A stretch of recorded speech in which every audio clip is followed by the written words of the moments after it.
Marcus Smart gives his first interview since being traded to the Memphis Grizzlies. I was one of the few reporters who were there. You'll hear the whole interview, my reaction, all right now on the Locked On Celtics podcast. Be ever ready. Recognize the city of champs. Boston, baby, we do what you can't. Locked on number 18, Tatum and Brown, J-team, step back.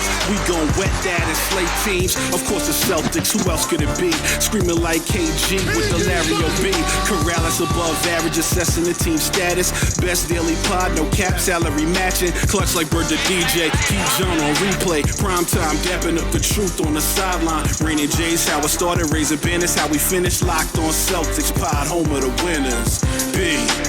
Hey there, welcome back to the Locked On Celtics podcast right here on the Locked On Podcast Network, where it's your team every day, and I'm here for you every Monday through Friday with a free, fresh podcast dropped directly to your device if you're a subscriber. So open up your favorite podcasting app, subscribe, you get the show as soon as it drops. Do the same thing on YouTube, ring the bell, get notified when there's a new show. Hop into the comments section, let me know what you think of the show, what you think of whatever I'm talking about. I'm John Karalis. I cover the Celtics now for Boston Sports Journal. I used to play once upon a time. And today I'm talking about, as I'm trying to get my mouth to work. Today I'm talking about Marcus Smart. Marcus Smart had a brief availability to his first opportunity to talk since being traded. I was one of a couple of reporters who were there. And so I have the entire interview. This is, I think, one of only a couple places you're going to be able to hear it. Today's show, by the way, is brought to you by PrizePicks. First-time users can get a 100% instant deposit match up to $100 with the promo code Locked On. That's PrizePicks.com, promo code Locked On. Later on, third segment, I'll get into the Kristaps Porzingis extension, free agency, Oshae Brissett. I'll do that. I know it's supposed to be a mailbag Monday because of all of this stuff that happened. It'll be a mailbag Tuesday. Mailbag Tuesday. So all the questions submitted to johnkaralis.com/mailbag go tomorrow. First two segments. First, I'm going to have the Marcus Smart interview. Second, reaction to the Marcus Smart interview. Here's the whole thing right now. Marcus Smart's first interview since being traded. What was that like that night or morning? It was a shock for sure. I think for me, I was actually asleep and my agent called my fiance.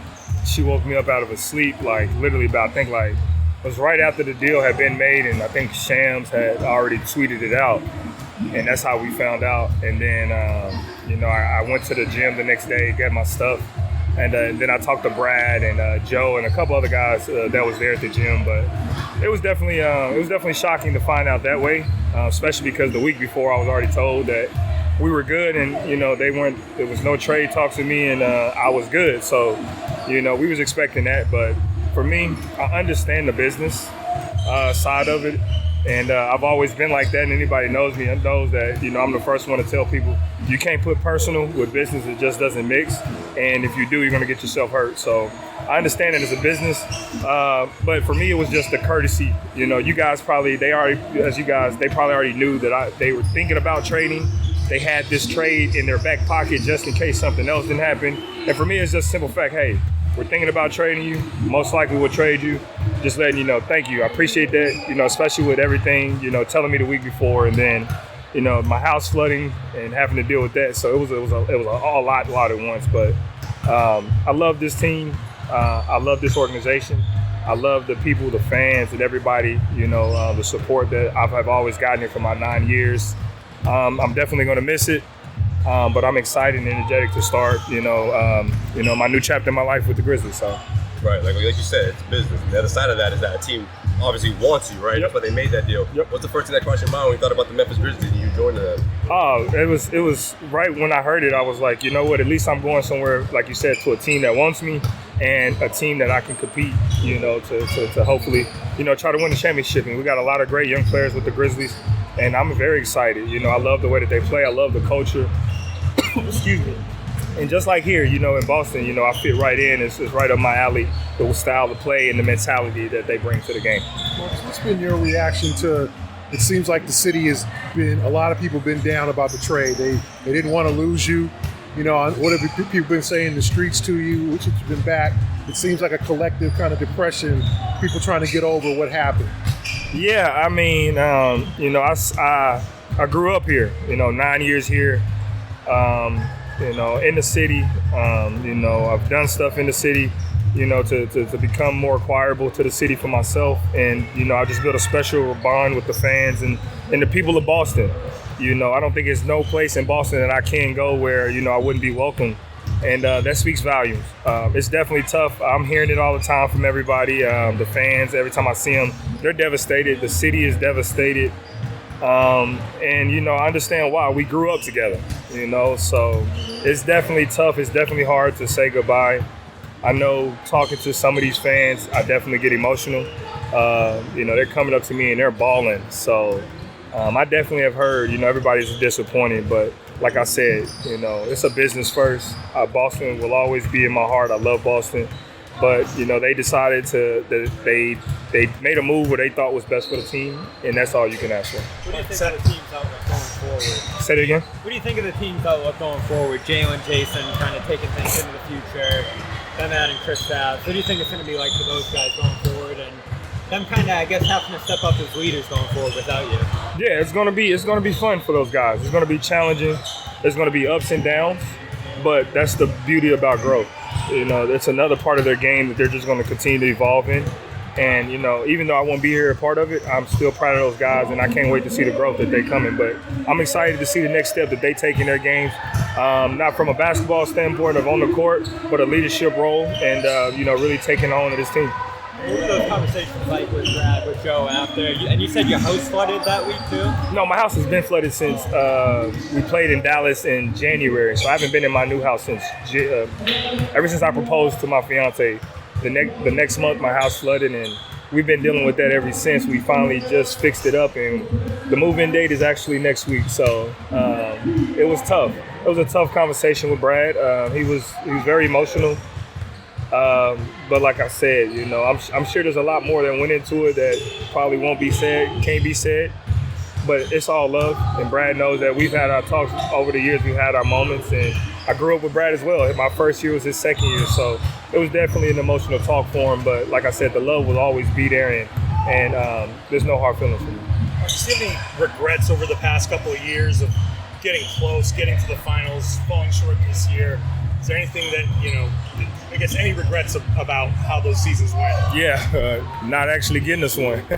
That's probably my only regret. I love the journey that I've been a part of with this organization, with this team.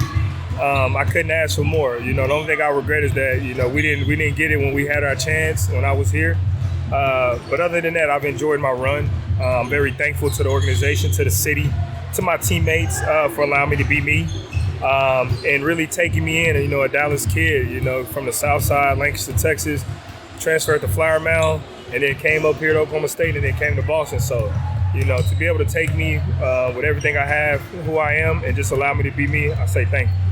If you talk to your new teammates in Memphis, what do you think about the opportunity to play with Ja when he comes back? People are kind of saying you could be maybe a mentor to him because he's gone through some tough times. What do you think about that? Yeah, I've had the pleasure to talking to everybody. Desmond Bane's birthday was a couple of days ago. I think about a week ago, 2 weeks ago. Told him happy birthday. You could tell they're a young team. I'm the second oldest behind Steven Adams. I'm used to being the youngest, but it's a great young team, and you can definitely tell that they're ready to work. Everybody keeps saying that. It'd be a perfect fit for me. With my veteran, skills that I have, my mentality, my attitude, and just seeing the game differently. So for me, I'm excited and ecstatic to be able to go play with a player like Ja, who's still evolving and still has a lot to go. And I'm glad to be part of his progression as well. So, I'm going to do everything in my ability to help this team, Memphis, and help Ja and all these players become the best that they can be. Who are some of the teammates that reached out, former teammates now that reached out? What were those conversations like? Every person, every teammate on the Celtics have reached out. Some have posted on Instagram, Twitter, social media, but everyone has texted me or called me, and it was very emotional. It's definitely not the same talking to those guys.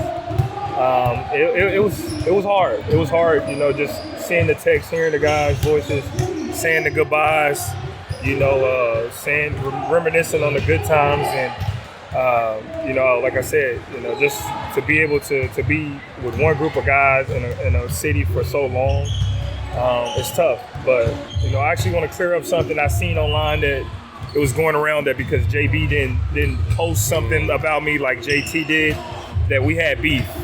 Jayson and Jaylen are my brothers for life, and I don't think what people see isn't enough of what and how our relationship really is.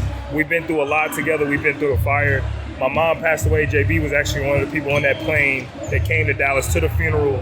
So I just wanted to shut all rumors down now that me and JB have beef. I have no beef with anybody with the Celtics, none of my teammates. I love those guys. They love me. We're brother, and I know that if I'm ever in need or want anything, I can call those guys, and it's vice versa. But me and JB, we're great. That's my brother. He actually texted me, and he was just as disappointed as I was. So we're good. And just because JB did or any of my teammates didn't post anything doesn't mean that we have any beef or something going on. So I just wanted to clear it on that, though. When do you still see yourself being connected to Boston ultimately? It became a part of your life. I think Jayson even said, we got to get back together one day in that post. What is your lasting connection to Boston? Yeah, it was, the post for JT was very emotional, but for me, last impression was, just those fans. We gave it our all. We obviously, we didn't do and stand up to the standards that we set for ourselves early. With our last series with the Heat, and we lost in Game 7 at our place, but those fans were still there rocking. And at the time, didn't know that would be my last game as a Boston Celtic, but the impression that those fans left on me will always be remembered. And like I said, I'm thankful to even have the opportunity to be able to say that I played for the Boston Celtics. Give yourself an opportunity to think about what it might be like that first game back in Boston? Have not. I've been kind of trying to wrap my head around everything else right now that's going on, with the wedding, moving, the flood. So my mind has been everywhere. So I haven't actually got to sit down and think about what that day will be like coming back. But I'm sure to be an emotional one, and I'm prepared for it. Marcus, you got 33 tattooed on your shoulder, but you wore 36. Do you have a number you're going to wear in Memphis? I still got 36, and 33 was actually, so when I went to Oklahoma State, my number was originally 3. My brothers were number 3. My oldest brother who passed away, that was his number. So I wore 3, but because in 2001, the Oklahoma State boys basketball team, plane crashed, they retired everybody's number. So 33, I chose 33 because not a jersey number, but that's the age my brother was when he passed away. So it's more than a jersey number. So I'm kind of glad I got rid of 33. I really didn't want it, but 36 is still the number, so it'll still be 36. Do you have one memory from your time at the Celtics that stands out above any other? Yeah, for me, I would probably have to say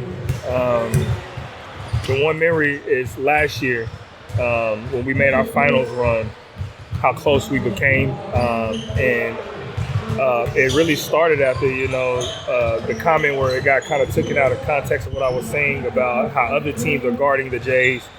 And we went through a stretch where it was tough for us. And then for us to be able to click like we did and then get on and make our run is very memorable. Plenty of reaction there next, including the Celtics not giving them a heads up. That's all right. After I tell you about PrizePicks. PrizePicks is daily fantasy made easy. It's fun because it's not you against a bunch of experts or algorithms or whatever. It's you and the projections. Can you pick over or under and get it right? Any sport you watch, anything that you can find on TV, if you want to make it pick on PrizePicks, you can do it. If you get them right, the over, the under, then you can get up to 25 times your money. You pick 2 to 6 players, and it's very simple. You're not competing against other people, like I said, and entries can be made in 60 seconds or less. Super easy, super fun, safe and fast withdrawals, currently operational in over 30 states and Canada. People have come up to me. They love PrizePicks so much and said, thank you for recommending PrizePicks. So download the PrizePicks app or go to prizepicks.com to sign up and play daily fantasy sports. First-time users, you get a 100% instant deposit match up to $100 with a promo code Locked On. Locked On. Use that promo code. Whatever you deposit up to $100, they match that exact number. You got to enter that promo code Locked On at sign up at on the PrizePicks app or at prizepicks.com. Hey, thanks for listening to Locked On Celtics, making it your first listen every day. Make Locked On NBA your next listen. Check out the Locked On NBA podcast. Lots of free agency stuff. Damian Lillard rumors. Is he going to go to Miami, which would impact the Celtics very much? We'll see what happens there. Check out Locked On NBA for all of your reaction to the biggest stories there in the NBA. I host on Wednesdays, so make sure you're checking out that. Okay, let's get the reaction here to the Marcus Smart interview. You just heard all 11 minutes or so of Smart's interview with us. It was at the Dana Barros Basketball Club in Stoughton, Massachusetts, where Marcus was holding his Pro-Am tournament there. And he took some time out to talk to us. A very select few reporters got to be there. So I was lucky to get a chance to be part of that crew. And so the first thing that sticks out is obviously Marcus saying, hey, a week before this deal, I was told you're good. We're not going to deal you. That tells me, well, first of all, things are always fluid in the NBA. Like I don't think Brad Stevens was purposefully deceitful. Maybe when he told Marcus that, maybe that was the case. And then after that changed. I don't think the trade to Memphis came up out of nowhere. And the one thing that Smart did say was, hey, I would have liked a heads up. Yeah, and on draft or not, it was not on draft night, but like leading up to that, and there was a deadline because Porzingis had the opt-in, opt-out element there. I do think that Smart, probably while he wanted the heads up, I'm not so sure that Brad was able to give him the heads up that he wanted. I think Brad was in the middle of saying, hey, here's the deal with the Clippers. This Memphis deal is there if we want it. He might have thought there's no need to tell Marcus this thing's happening because we got the deal for Malcolm. We got that.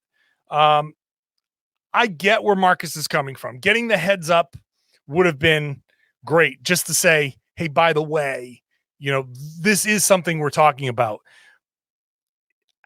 I can see both sides of this, right? Because I do think that if a front office told every player every potential possibility, then basically everybody outside of Jayson Tatum on the Celtics would probably have to be told, hey, there's a chance that we might have to trade you this summer.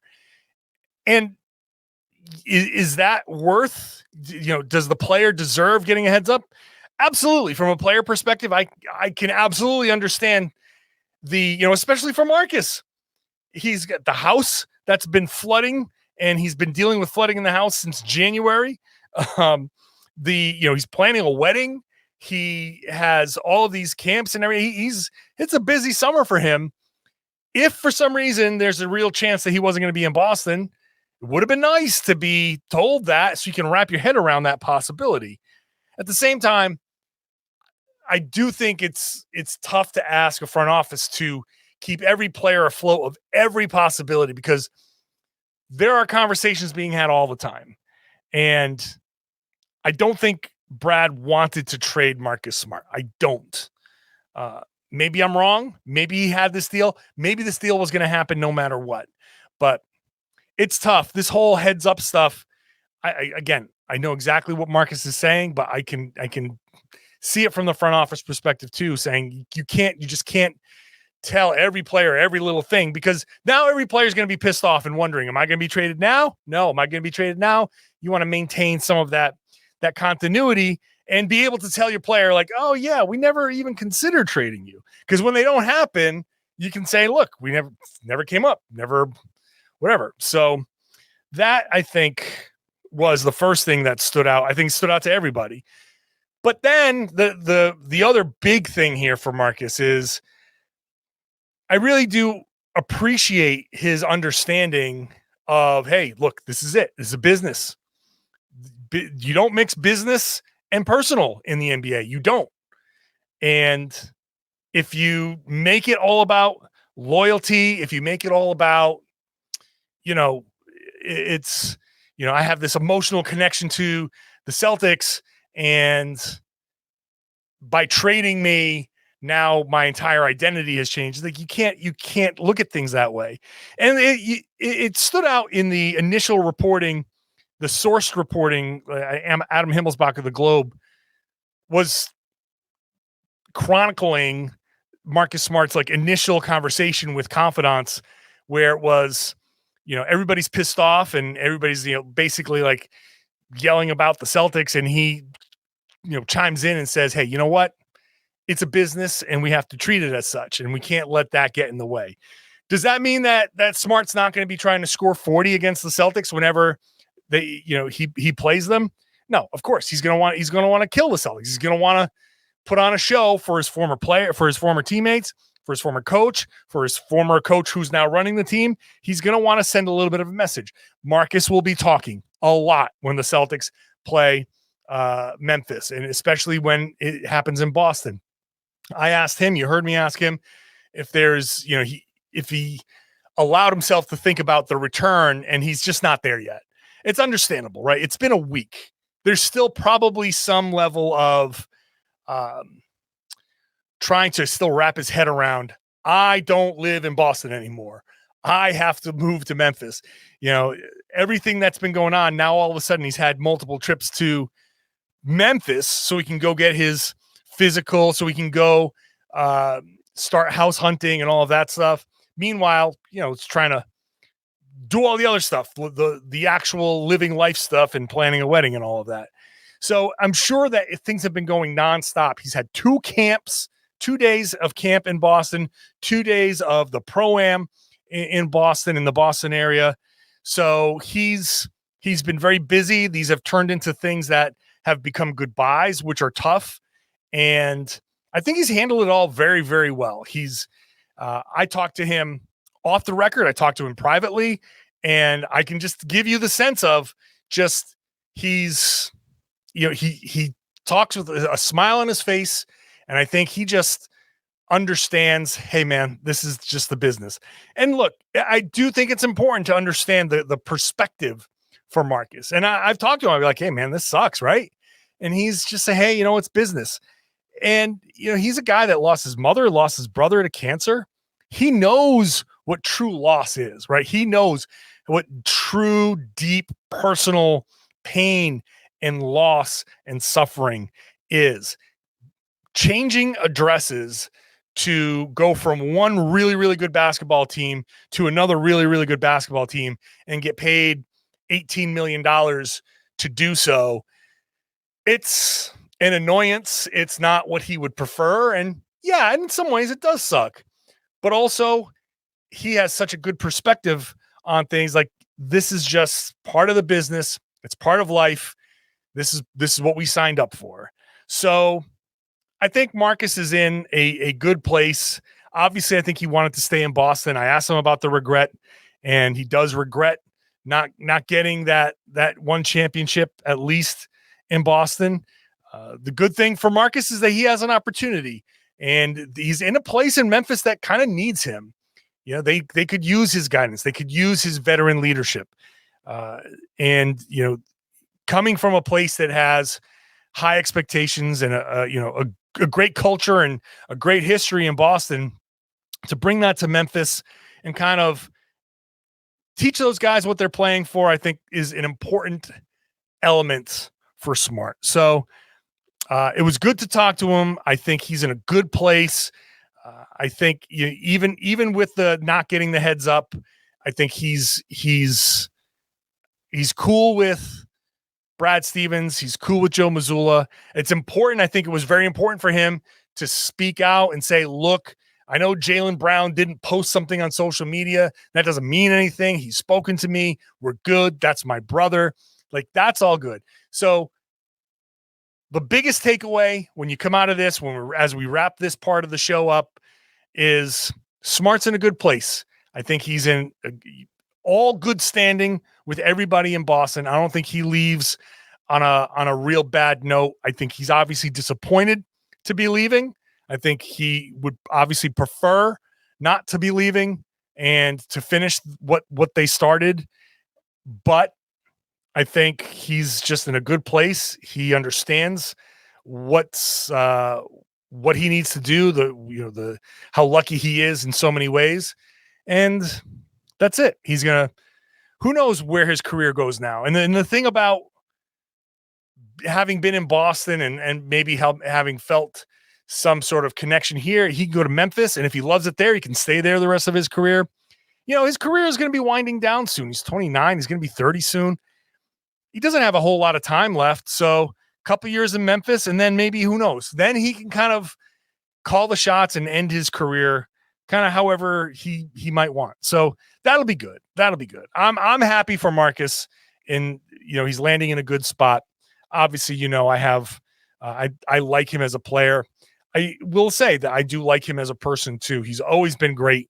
When I saw him the other day, big smile, talking to each other on a personal level. He, was very thankful for, the way I portrayed him, I think, and fairly, I think I've been fair to him, and I think he appreciates that. So I appreciate his time and his, being forthright and answering all of the questions and being great with the media in Boston. So good luck to Marcus. And that wraps up basically the Marcus Smart, time in Boston. I'm sure he'll be back and doing camps and stuff like that in Boston because he does love it here. And so we'll see what he does moving on. But that's that for Marcus Smart. Now let's talk about Kristaps Porzingis. He signed an extension. Oshae Brissett, Celtics signed him in free agency. What's next? I'll be talking all about that stuff next. Thanks for making Locked On Celtics your first listen every day. Remember, tomorrow I moved Mailbag Monday to Mailbag Tuesday. The alliteration is gone, but the content will be there.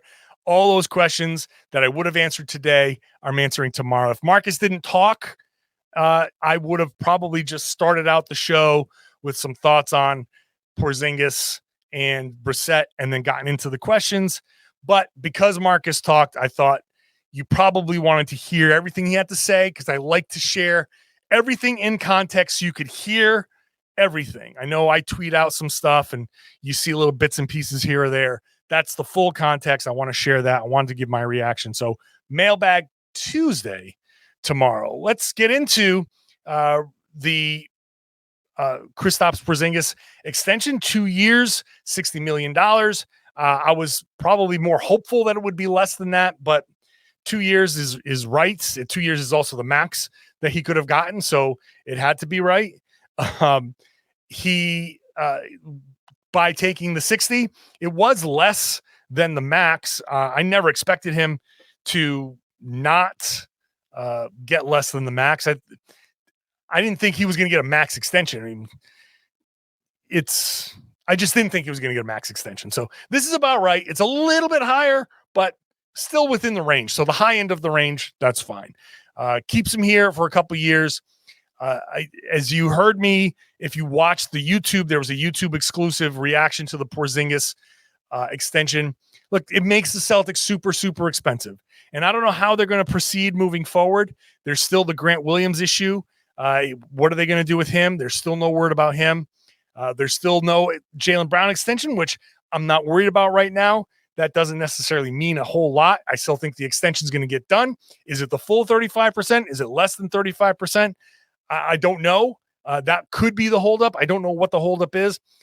Jaylen Brown could simply just be taking his sweet time.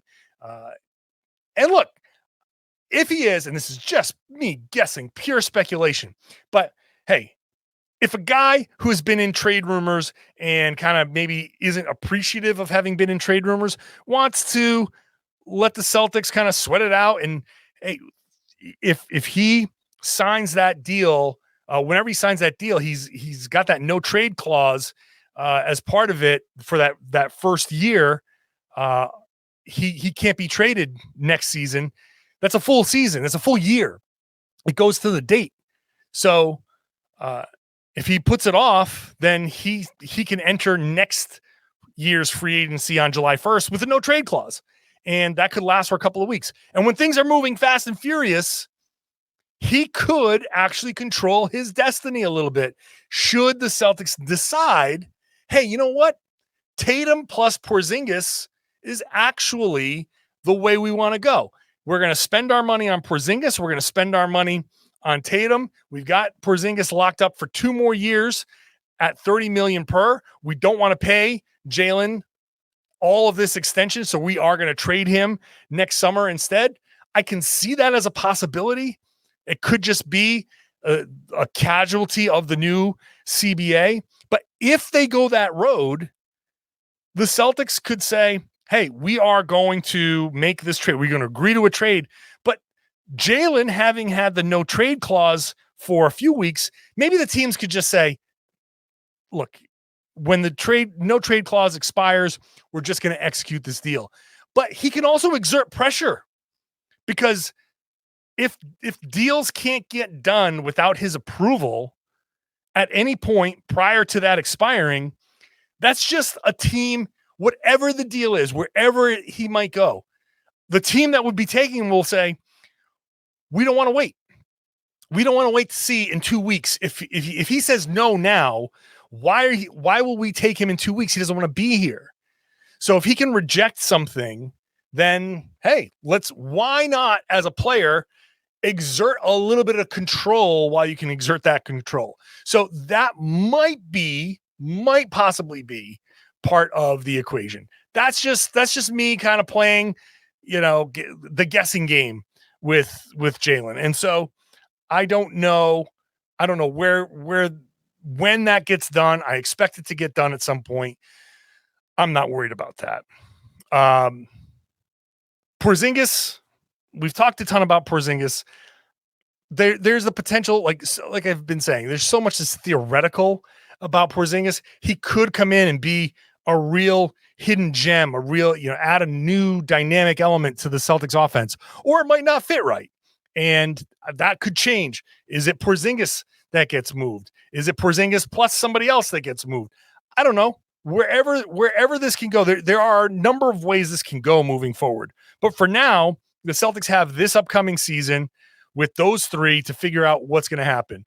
And after that, they'll figure it out. If it is indeed those all three working together perfectly, then who knows? Maybe they just try to operate on a shoestring to stay out of that second apron, try to keep all three and say, all right, we're going to trade away other guys and see if we can fill in some holes, because that's another part of the equation, right? Maybe some guys that you thought were important might be expendable, and you can get guys on the free agent market or the cheaper trade market or whatever down the road. So hard to say how this is. Like I've been saying, it's theoretical. So much is theoretical.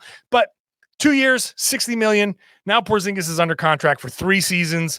That works out very well. He's very tradable. Jaylen would be tradable. I think Jayson is the only one who wouldn't be tradable. But who knows? In a year from now, who knows what we're going to be saying? But that's the way I see it there. I think they made a nice signing in Oshae Brissett. Nice. Nothing special, not groundbreaking. Wing depth, right? He's you've heard a lot of people talking about the same type of thing. He's going to hustle. He's going to come in. He's going to make sure that he doesn't kill you in his minutes. Is he going to wow you? No. If he gets more consistent with his jump shot, then hey, that's a steal. He's 6.5 feet, 6'7" or something like that. He's a good, solid defender. He's a hard worker.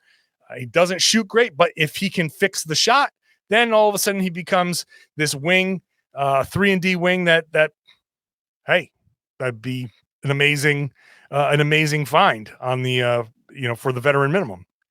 I know he had that one big game against the Celtics. If he can recapture that, fantastic. I'm not expecting much. He'll come in, he'll hit a couple shots, he'll miss probably a few more. But if he can come in and be solid and not be an absolute plus-minus disaster and let Jayson Tatum and Jaylen Brown maybe play 34, 35 minutes instead of having to play 38 minutes, then great. then he has accomplished his goal. The Celtics need wing depth. He gives them wing depth. What's going to happen with Grant Williams? Still not sure. He is, the money is starting to dry up a little bit, but there's still money out there that can be thrown at him. And I don't think that this means a whole lot, but yeah, there's a lot of money being thrown around. Maybe Grant will come back. There are guys who are as good as Grant who are going to make more money than him. And that's what sucks about being a restricted free agent. You're just going to have to suck it up. That sucks about being a restricted free agent. Other guys are going to get overpaid and get paid more than you because they were unrestricted at the opening of free agency. And what else? That's it. Lucky them. Next contract, when this contract is up, maybe you'll be one of those guys. It all tends to work out.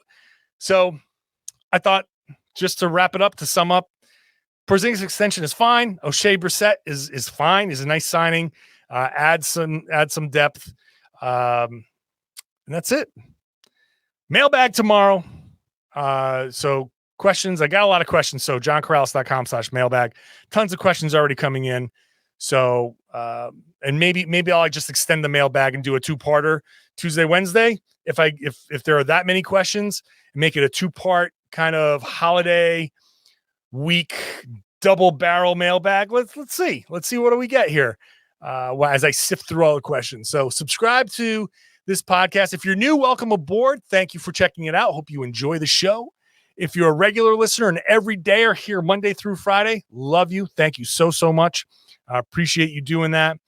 And I would really appreciate it if you share the podcast. Tell your friends when you get together, if you're here in the U.S. and you're getting together with your friends and your family at these holiday, these Independence Day parties, just tell everybody. Maybe put the podcast on. Just put it on randomly. Just take control of the Bluetooth speaker and put this podcast on. Tell everybody, hey, you should be listening to and watching the Locked On Celtics podcast right here on the Locked On Podcast Network, where it's your team every day.